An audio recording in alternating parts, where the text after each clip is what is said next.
Hey friends, my name is Nate Alcorn. I'm currently living in San Diego, California. I've been married to my beautiful wife Sarah now for 8 years. We just had our first child. Her name is Rue.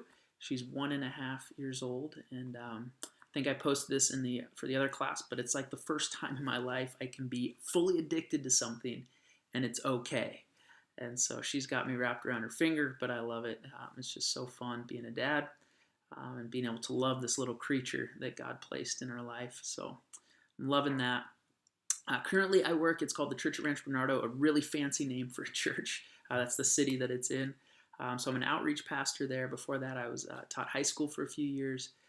But the work that I do, a couple things that I do is one is I'm helping leadership understand what are the needs in our community, and then how should we be responding as a church. So I get to speak into that leadership circle and help guide the church in that way.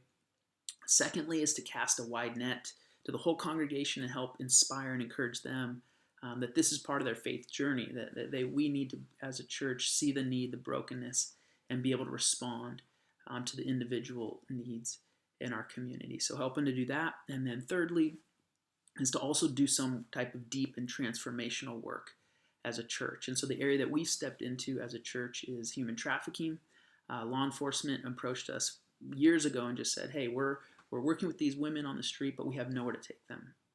And so what a perfect place for the church to step in, for Jesus to meet these women in their moment of crisis and help transform them. And so last March, we opened a home in North County, San Diego, and we currently have 6 women survivors of trafficking there that we are working with on their journey, on their pathway to healing and recovery. So super excited about that work. And we hope to continue to grow that so we can help more survivors here in San Diego. Rolled in Fuller about a year ago. I just realized as a pastor the lack of knowledge I had about the Bible and even church history, how to really read and interpret the scriptures. And so it's been a rich experience being at Fuller. I've definitely realized, though, that I am more of a practitioner than an academic, I'd have to say. It's been a challenge. The reading, the writing doesn't come easy for me, but I've definitely loved it. So I'm looking forward to also meeting all of you in a few weeks.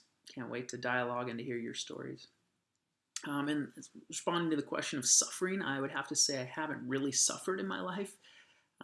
So I think the way that I understand suffering is maybe through the eyes of people that I have met who have experienced suffering, just being abroad, traveled, and my wife and I lived abroad for about a year in Kenya. And just hearing people's stories of trauma, of suffering, of persecution, I think that's what's shaped me and molded me.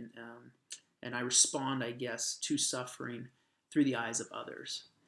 If I had to pick one instance in my life of trauma, I guess I would call it more than even suffering, would be when my daughter was born. A few weeks after that, we realized that her frenulum, it's a little thing under your tongue, wasn't allowing her to nurse properly. And so we had to go to the doctor, and they had to, and this is a little graphic, but they had to snip it. They had to cut it. And that moment itself was traumatic. I had to hold my daughter down and be there in that moment. But then, this was crazy, but the next 2 weeks, my wife and I would have to hold down our daughter and stretch out the wound so it didn't heal improperly.